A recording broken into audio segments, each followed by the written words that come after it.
Olá, conversa de peso de hoje, recebendo o deputado federal Lucas Redecker, no oferecimento de Sicredi, juntos construímos comunidades melhores, Mercator Feiras e Eventos, vem aí, o SIC totalmente digital, dia 7 de julho, na plataforma digital da eMercator, e apoio de Locfer Fechaduras.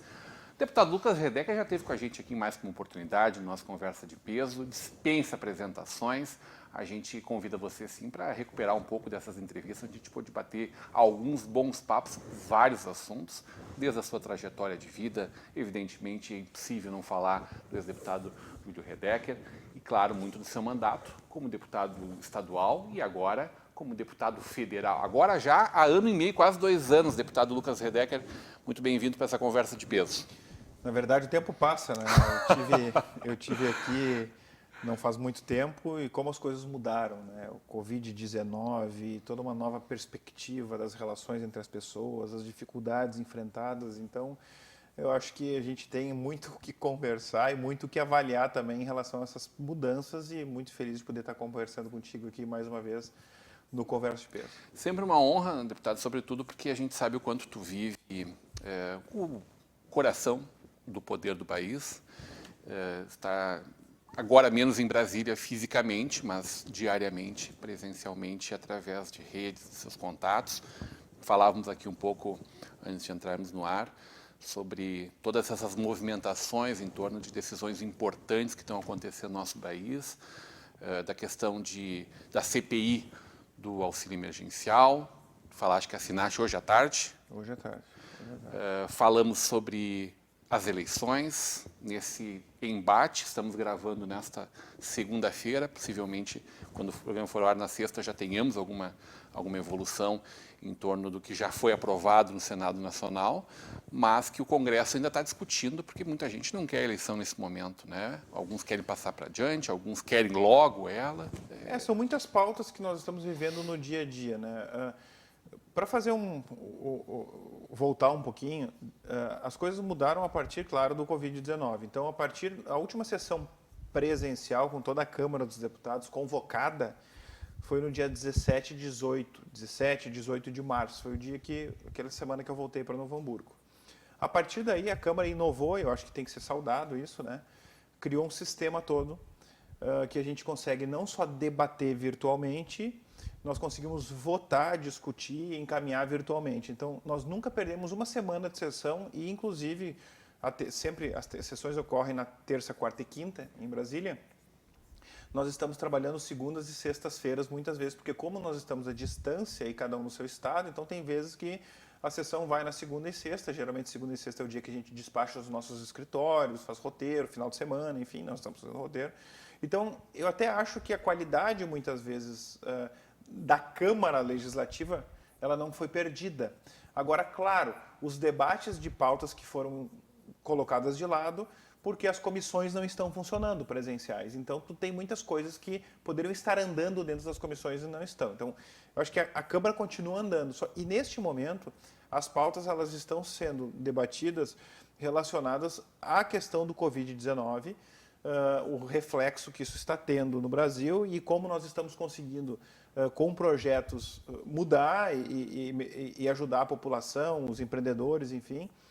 E também o reflexo que esses projetos aprovados estão tendo, e esse é o caso da CPI. Né? Então, nós aprovamos lá atrás o auxílio emergencial de R$600. Eu acho que vale lembrar de que essa proposta inicial, pelo governo federal, foi de R$200. Né? A Câmara, com o Senado, com o governo, chegaram num acordo de que seria um valor de R$600. E nós já estamos debatendo agora mais 2 meses, e o ministro Paulo Guedes, o presidente da República, dizendo que não há condições de conseguir manter os R$600. Então, há um outro debate de se chegar aos R$600, inclusive com o corte, acho que essa é uma pauta que a gente pode conversar, com o corte de salário dos três poderes, principalmente dos que ganham mais, deputados, senadores, né, presidente, Tudo que ministro, o povo quer, né? ministro do STF. Só que eu acho que tu não tem que... o povo quer, ok, a voz do povo é a voz de Deus, quem nos colocou lá foi a população, mas tem que ser lógico na minha visão, né? No combate ao Covid-19, comerciantes, a indústria, profissionais liberais, todos estão com salários reduzidos, com produção reduzida e muitas vezes sem o salário. Sim. Porque os representantes, os que estão lá colocados para representar os poderes, não vão dar a sua cota de sacrifício. Isso não é lógico, em lugar nenhum. Se a cota de sacrifício é de quem gera, de quem paga o imposto, né, gerado pelo seu produto, quem recebe e vive do imposto gerado pela população brasileira tem que dar cota de sacrifício. E aí nós temos o próprio PSTB, nós apresentamos, o nosso líder, o Carlos Sampaio, um projeto que reduz de 10% a 50% o salário dos três poderes. Iniciando os 10% de quem ganha de 5 a 10 mil reais. Quem ganha menos de 5 mil reais não teria desconto. A partir dos 10 mil reais começa a diminuição dos percentuais de desconto, chegando nos mais altos salários até 50%, né? Dependendo, claro, que teria que ser uma construção entre os três poderes. E, infelizmente, essa não é uma pauta debatida na Câmara dos Deputados. É debatida, posso dizer com sinceridade, debatida muito nas redes sociais, justamente para gerar engajamento. Agora, para que saia do papel, para que a gente vote, e o presidente Rodrigo Maia disse agora na semana passada, eu me lembro retrasada que eu acompanhei, não, se o auxílio emergencial vai ser R$400 para auxiliar, a gente vota aqui redução dos três poderes, agora os outros poderes têm que concordar também. E aí é o Supremo Tribunal Federal, são os ministros da República, o presidente, o Ministério Público, né, toda a justiça. Até quem me acompanha nas minhas redes sociais já deve ter visto uma manifestação, eu acho que a prática e o discurso, eles não têm que andar distantes, né? O seu discurso tem que ser de acordo com a tua prática. Então, o meu gabinete parlamentar, nós fizemos uma reunião no início da pandemia, defendendo essa situação da redução dos salários dos três poderes, e enquanto não for reduzido, e se não for reduzido, o nosso gabinete está todo mês tirando cada um percentual do seu salário e fazendo doação para alguma entidade. Nós doamos 1,5 tonelada de alimento no primeiro mês para a Defesa Civil, no segundo mês 1,5 tonelada de alimentos para o banco de alimentos, e agora nós estamos nos próximos dias doando, que a gente não sabe se vai ser alimento ou nós vamos ajudar uma entidade, algumas entidades que estão recebendo crianças, doando fralda, leite, outros utensílios, porque para tentar ajudar o máximo possível, né? E aí, nós com esses R$600 do auxílio emergencial, que muitas pessoas ainda não receberam e estão esperando para receber, não podemos também, e foi aprovado pela Câmara, pelo Congresso Nacional, não podemos concordar de que tem pessoas que têm posses, condições, salário fixo, como funcionários públicos, servidores, não estou generalizando, evidente, que receberam esses R$600 indevidamente, né? Essa semana, vários veículos da imprensa deram notícias e investigações. Então, eu assinei agora essa semana, uma CPI para nós investigarmos todos, mas nós vamos iniciar, creio eu, né, pelos servidores públicos, que é muito mais fácil de rastrear, principalmente servidores de todas as áreas, mas existem até das Forças Armadas, de segurança, né, não estou falando só todos os servidores de segurança, com a possibilidade de estarem recebendo auxílio emergencial. Claro que vai se investigar a iniciativa privada, as pessoas que andaram recebendo, que têm condições, como eu vi, dentista em alguns lugares, empresários, profissionais liberais que têm condições, que não precisam receber esse auxílio. Agora, o que a gente tem que colocar na mente das pessoas é que, enquanto nós estamos recebendo, as pessoas estão recebendo sem ter necessidade, tem gente passando fome dentro de casa. Tem gente que não tem como botar dinheiro dentro de casa, comida na mesa. Comprar no frio um agasalho para o seu filho. Então, esta lógica, eu acho que esse é um grande criminoso. Dá para responsabilizar de alguma forma o poder público nesse sentido? Olha, Rodrigão, sim e não, né? Eu acho que não é culpa do Bolsonaro que aprovou o auxílio emergencial, porque... Isso é uma solução Não, para é que o problema é o nação, seguinte, né? nós tínhamos que ter no auxílio emergencial uma série de regramentos e controles, né? Tem que ter pontuação nos controles. Mas como ele foi aprovado de uma hora para outra, de uma crise que fechou tudo, tu não pode condenar o presidente. Tinha que ter um monte de controle, passar pela controladoria, não sei do que, pela Ministério Receita tal, Federal, Receita bater Federal. com Só que, imposto de o que vai renda. acontecer? Se isso Precisava fosse, chegar na não, mesa se das isso fosse pessoas. acontecer, nós estaríamos até agora sem ninguém receber auxílio emergencial Perfeito. e gente passando fome. Então, eu acho que foi de uma forma emergencial, como o próprio auxílio diz, e agora, né, nós, com a expectativa de que as pessoas respeitassem e obedecessem, né, o espaço do próximo na sociedade. Olha, eu não preciso tanto, mas o outro precisa mais do que eu, então eu vou respeitar, não vou receber. Só que isso muitas vezes não funciona, infelizmente. Então, agora essas pessoas que receberam, porque não houve controle, não vão sair impunes. Vão Amém. ter que pagar e, se depender de nós, eu, deputado Lucas Redecker, vão ser, inclusive, encaminhados e, evidentemente, judicialmente, podendo ser presas, porque isso é um crime contra a pátria de fazer uma fraude, fraudar um auxílio do governo para as pessoas que precisam. Aliás, nesse mesmo sentido, tu também vem trabalhando muito para que se dobrem as penas de corrupção nesse momento. Né? Nós, agora no Congresso Que é Nacional... outra coisa que as pessoas estão morrendo e gente pensando em passar a mão no nosso dinheiro, Lucas. E a gente viu vários estados aí com o custo dobrado, em alguns casos, inclusive o próprio governador do Rio de Janeiro, né, com uma suspeita de um indício lá de irregularidade, eu não li, não vi, estou dizendo que é um indício, e uma CPI na Assembleia Legislativa, pelo custo dos equipamentos e dos próprios respiradores. Aí tu imagina, se tu pode, de preço de um, comprar dois, tu salvando duas pessoas em vez de uma, e pessoas manipulando preços e fazendo negociata, esse é o cúmulo da sacanagem, da impunidade, o cúmulo de tudo que a gente não quer do cidadão brasileiro como exemplo, né? De pessoas que culturalmente têm aquele jeitinho de ter benefício e não se preocupar com que resultado isso possa ter na vida dos outros.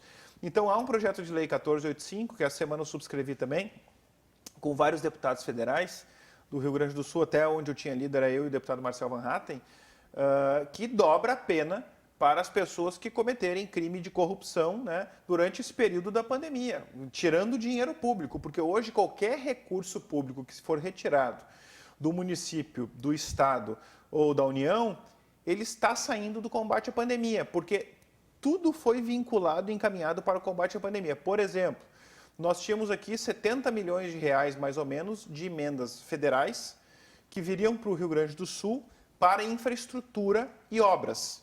Uma das obras próximas à nossa seria a duplicação da ponte do Rio dos Sinos, entre Novo Hamburgo e São Leopoldo, que nós tínhamos conseguido 8 milhões, mais ou menos, com 5 ou 6 deputados federais doando parte das suas emendas. Eu fui um dos que doei.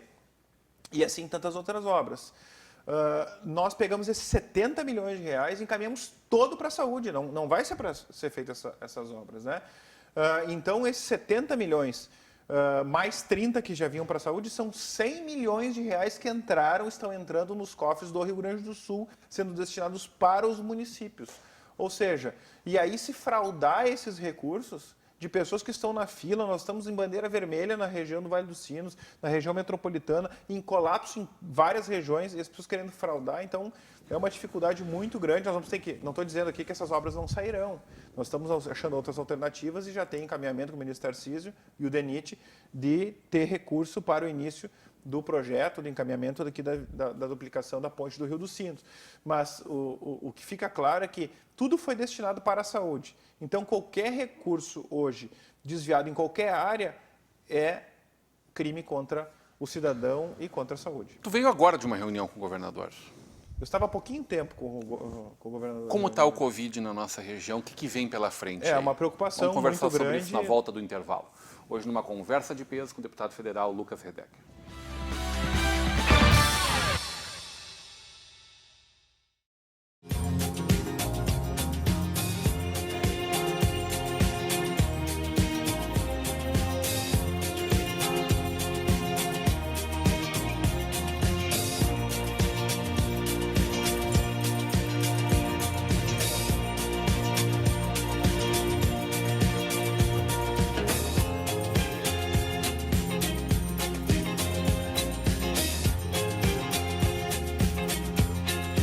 Ao longo dos últimos 117 anos, passamos e superamos muitas adversidades.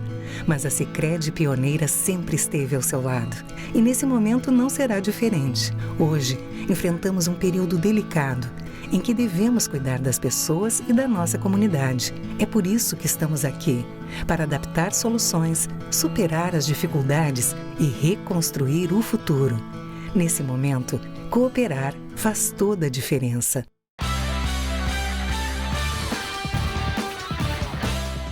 De volta para uma conversa de peso, hoje recebendo o deputado federal Lucas Redec no oferecimento de Mercator Feiras e Eventos, Sicredi, juntos construímos comunidades melhores e o apoio da Locfer Fechaduras. Deputado, a gente conversava um pouco sobre como está Brasília nesses dias, o que vem pela frente aí em torno da questão Covid, dos desdobramentos, em torno da corrupção. E aí, falamos já de governos, falamos já da iniciativa privada, falamos da população, todo mundo não, né? Mas muita gente de todas as partes da nossa sociedade se aproveitando desse momento. Como estamos aqui na nossa região, tu estiveste agora há pouco tempo, hoje ainda, né, com o nosso governador Eduardo Leite, vivemos a nossa região toda em bandeira vermelha, até no sucesso a notícia de que Caxias, então, se mantém laranja, né? Conseguiu reverter essa situação, mas o litoral norte, tive a oportunidade de entrevistar hoje o presidente da Associação dos Municípios, Pierre Emerim, Porto Alegre, Canoas e Novo Hamburgo, essas três regiões, na bandeira vermelha, colapsando seu sistema de saúde. Que notícias você traz para nós de Porto Alegre, deputado? Não, eu digo... Primeiro, eu acho que o primeiro passo, o primeiro sistema, né, que foi estudado, enfim, sobre as bandeiras construído foi no Rio Grande do Sul. Na minha visão, um grande avanço, né? Não vai... Aplaudidíssimo.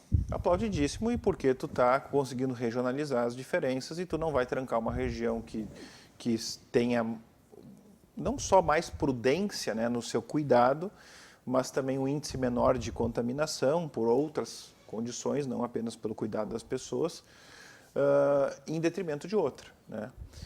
Senão o Estado teria que estar todo na bandeira vermelha. Então o governador, eu acho que acertou nisso e se copiou em vários estados, São Paulo, tantos outros, né? Agora, eu concordo, ou melhor, não concordo, mas compreendo que as pessoas estejam um pouco cansadas, né, posso dizer assim, de saco cheio, de ficar trancadas dentro de casa e não convivendo. E isso estimula as pessoas a irem para a rua, a perder um pouco o cuidado numa coisa ou na outra, enfim. E nós estamos num momento, na minha visão, ainda muito preocupante, porque nós, no início do coronavírus, né, do Covid-19, todo mundo ficou um pouco apavorado. Todo mundo foi para sua casa, não saiu, ficou mais recluso. Com o tempo as pessoas foram flexibilizando um pouco mais. Só que nós em nenhum momento diminuímos, né? Nós caímos e perdemos a contaminação, ela foi diminuindo. Não, ao contrário. Ela se manteve, nós esticamos e agora ela está num pico preocupante, né? Bandeira vermelha da nossa região, a região metropolitana inteira. E se nós continuarmos com o crescimento, o índice de crescimento que nós estamos neste momento, né? E não tivermos os cuidados necessários da bandeira vermelha, isso é importante deixar claro. Porque a bandeira vermelha, ela alerta, nós precisamos ter cuidados que nos deem a condição de ficar em casa quando possível, né? Sempre usando máscara, nós estamos na distância exata, por isso nós tiramos a máscara, e o distanciamento, o que é habitual, e o cuidado com a higiene. Se nós não nos cuidarmos e não mantermos a tendência das indicações da bandeira vermelha, nós podemos ter um colapso em toda a região metropolitana em 15 dias de não ter mais nenhum leito à disposição. E todo o índice das bandeiras, ele é dirigido e ele é avaliado pelo índice de disponibilidade de leitos, né? O Novo Hamburgo agora aumentou um pouco o número de leitos, a região vem tentando fazer essa busca de aumento de leitos, Porto Alegre da mesma forma, mas o combate ao coronavírus, nós podemos aqui fazer um debate de 5 horas com especialistas, que cada um vai ter uma tese em relação a como se portar em relação à pandemia. Eu tenho acompanhado isso em todos os lugares, inclusive até eu que acompanho, que estou sempre em cima, que a gente vota os projetos, nós ficamos confusos. Porque tu olha lá um cientista, um estudioso, né, um cara que estudou, dizendo que o modelo de distanciamento social está errado. Aí tu vai lá, olha um outro que também é estudioso de uma universidade de China, tá certo. Então, o que eu acredito, que eu acompanho, é justamente as diretrizes que os governos estão nos passando. E o que aconteceu e está dando certo em outros países. Então, enquanto nós estamos na bandeira vermelha, vamos nos manter na bandeira vermelha os cuidados necessários para que a gente consiga passar o mais rápido possível por essa pandemia. Tem um projeto teu de doação de créditos de energia elétrica para hospitais, né? Doação voluntária. Como é que está esse andamento? Pois é, nós até estou por ir Hoje a a gente Brasília. está gerando em casa energia Nós estamos fotovoltaica. fazendo, como as reuniões são todas virtuais, eu estou me programando para ir a Brasília quando for votar o MP, a medida provisória 950, que trata de energia, que eu quero incluir esse projeto para ser votado. Eu já conversei até com o deputado Franco Cartafina, que é eu e ele que apresentamos, deputado do PP de Minas Gerais, que trata do seguinte: quem tiver painel solar na sua residência, comércio, indústria, área rural, e quiser doar o excedente em que ele não estiver utilizando, ou mesmo que ele vá utilizar, mas ele quiser doar, ele vai poder doar para hospitais e as entidades beneficentes e filantrópicas. Então, com isso, aí nós estamos falando sobre fraude na saúde, né? Fraude em respirador. Tu imagina só, uma conta de um hospital que passa 24 horas ligado à energia, com um monte de aparelhos ligados, é altíssima, altíssima. Se ele consegue, num mês, reduzir em 50 mil a sua conta de energia, esses 50 mil servem para comprar um respirador, né? Então, a ideia é que a gente consiga fazer essa doação espontânea. Vai resolver o problema do hospital? Não vai, mas vai folgar. Tu pode comprar quantas máscaras, quantas luvas, quanto de álcool gel, né? Quanto para esterilizar o trabalho de quem está no combate da linha de frente, porque hoje nós estamos sofrendo não só o colapso dos leitos, mas o colapso dos hospitais, dos profissionais de saúde contaminados com o Covid. Cheguei em casa hoje ao meio-dia conversando com a minha esposa, uma amiga nossa que é médica, que está trabalhando na UTI, na linha de frente do Covid, suspeita de Covid. Ou seja, ela vai sair da linha de frente e vai ficar 14 dias em isolamento. Então, é um profissional a menos, um médico a menos no combate ao Covid. Então, os equipamentos são muito importantes de EPIs para a segurança e esse nosso projeto, ele faz com que os hospitais deem um... Ele é para esse momento ou ele continua valendo depois? Ele é para este momento, né? Mas nós já estamos construindo para que ele valha por mais tempo também, de forma indeterminada. Por que nós fizemos só para esse momento? Porque eu fiz uma reunião com a ANEEL, que é a agência reguladora, e ela concordou em instalar, em conseguir fazer com que ele entre em validade a partir de 5, no máximo 10 dias da aprovação, de forma emergencial. Inclusive, uma das brigas que eu tive, brigas no bom sentido, né, discussão, que ele tem que valer para regiões de distribuidoras diferentes também, e não vale. Quer dizer, eu posso doar aquilo para São Paulo, vice-versa. O início até nem vamos tão longe, né? Mas no Rio Grande do Sul a gente tem a CE perfeito. na região metropolitana, em Porto Alegre e o litoral, e também parte da zona sul do estado, até Rio Grande, Chuí, pega todo esse canto, a CE. Temos a RGE Sul e a RGE, né, que são a mesma empresa do grupo CPFL. Que eu consiga doar, gerando, por exemplo, no litoral, painel solar para Novo Hamburgo, para o Hospital Municipal de Novo Hamburgo, né? E isso a gente, inicialmente, eu estou lutando para que se consiga fazer, porque a tendência é que seja apenas na mesma região, porque é uma questão de diferenças nas distribuidoras, que na minha visão é um atraso do sistema elétrico brasileiro. Eu fiz um projeto de lei, está tramitando na Câmara, em que seja obrigado a tu poder compensar a energia em qualquer canto do Brasil. Eu sei que é mais difícil do que qualquer canto do Brasil, porque a gente tem diferenças de ICMS sobre a energia. Então, tu tem que ter uma compensação de um cálculo diferente. Mas eu costumo dizer o seguinte: nós temos hoje os sistemas mais aprimorados em termos de tecnologia, com algoritmos para tudo, em tudo que é lugar. Agora, nós não vamos ter que fazer uma compensação de ICMS de energia de um estado para o outro. Isso é uma barbaridade, né? Não posso deixar de conversar contigo sobre a questão econômica, né? Acho que a gente está fechado aqui que não existe essa dicotomia entre saúde e economia, né? Em vidas e economia. São duas coisas que precisamos tratar de forma diferente, né, deputado? Mas a economia nos preocupa demais, evidentemente. Nós estamos todos muito preocupados com isso. Uma mobilização gigante em torno dos negócios que não estão operando, dos empregos que nós estamos perdendo, sabendo que o pior ainda está por vir nesse sentido, né? O que tu está enxergando desse cenário? Esse seria o ano do calçado, né? A gente falou sobre isso no final do ano, quando tu esteve comigo aqui no Estação Hamburgo. A gente falou das coisas maravilhosas que estavam chegando para esse ano. Participamos da Feira do Fred, lá da Zero Grau, bombando, e aí tudo andando deste jeito. O que vem pela frente aí, Lucas? Pois é, eu quero só salientar que eu acho que o problema da economia, assim como a saúde é um problema, né, muito grande em relação ao Covid, a economia não girando e não entrando recurso para o cidadão, isso gera um problema de saúde, consequentemente, inclusive até de óbito, né? Dependendo. Então a gente tem que ter o cuidado de estar protegidos para a saúde, por isso que é importante estar as pessoas se cuidando para a gente sair da bandeira vermelha para conseguir fazer com que a economia gire mais. Tenho acompanhado e acho essa questão do calçado. Nós recriamos a frente parlamentar do setor coreano calçadista na Câmara dos Deputados. Estamos trabalhando muito, né, para conseguir fazer com que o calçado se torne competitivo, né, isso em tempos normais, né. Mas a gente tem visto em que, nesse momento, nós estamos fechando empresas, porque se está se perdendo o cliente, né, o pedido, as pessoas não estão saindo para comprar, porque tu vai comprar o que é necessário, né? Não vai ter, vou comprar um sapato à mulher porque eu gosto, que eu acho bonito, não está indo em festa em lugar nenhum.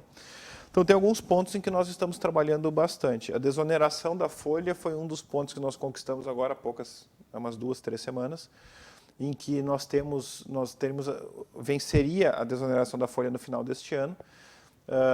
Eu tenho um projeto de lei que faz com que nós tenhamos mais 2 anos da desoneração da folha de pagamento para o empregador. Porque é importante dizer uma coisa seguinte.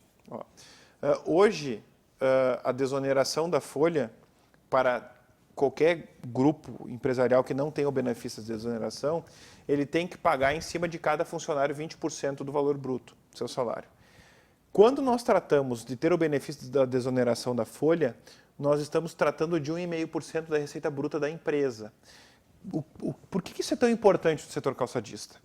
Porque o setor calçadista ele emprega muito mais do que outros segmentos. Mesmo que a gente tenha tido, nos anos 15, 20 anos para cá, uma incidência muito grande da tecnologia que diminuiu as esteiras, né, que fez com que se automatizasse o trabalho, nós ainda empregamos muito no setor coreano calçadista. Então, se tu pagando a folha por funcionário, tu acaba tendo um custo muito mais elevado e muitas vezes, sem este benefício, tu não se torna competitivo. Então, desonerando a folha pela receita bruta, que é o caso que foi feito, nós temos uma competitividade maior. Então, nós conseguimos agora, numa das MPs, a 936, que foi votada na Câmara e no Senado, incluir a desoneração da folha por mais um ano. Então, ela está valendo até o final do ano de 2021.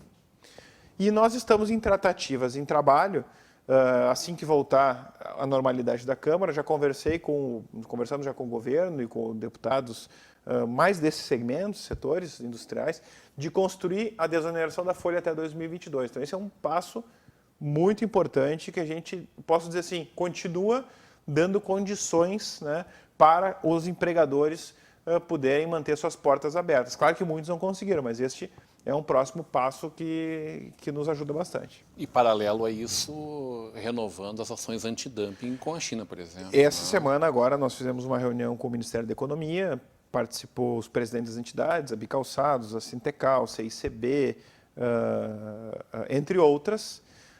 O deputado de Sur também, que é o presidente da Frente Parlamentar do setor coreano calçadista na Assembleia Legislativa, e nós reivindicando que se estendesse o prazo de uma consulta pública que está sendo feita, justamente para avaliar as políticas internacionais quando se trata de comércio antidumping. Antidumping, que a gente está dizendo aqui, é daquele calçado que vem da China, né, com um valor menor, isso é um absurdo, né? Com um valor menor ele entra no Brasil do que se tivesse fabricado aqui, para tiver a nossa carga tributária, o tamanho que ela tem, né?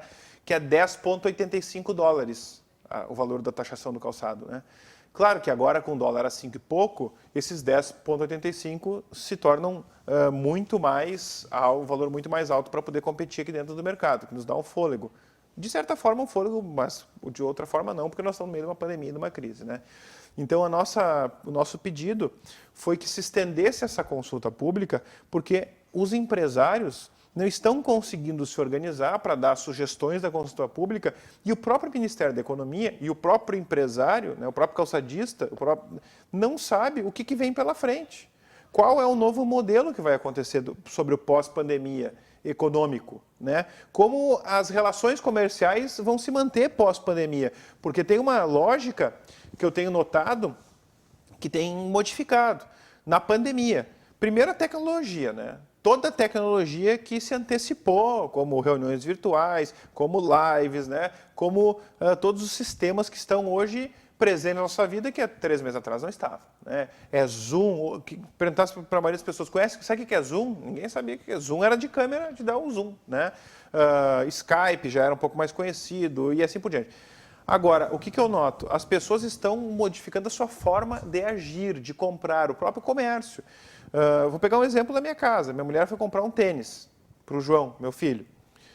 Ela sempre ia na loja. Tu ia no Novo Hamburgo, que nas lojas comprava o tênis. Não, em virtude de tudo fechado, foi lá, comprou no site. Do site entregaram em 3, 4 dias lá em casa.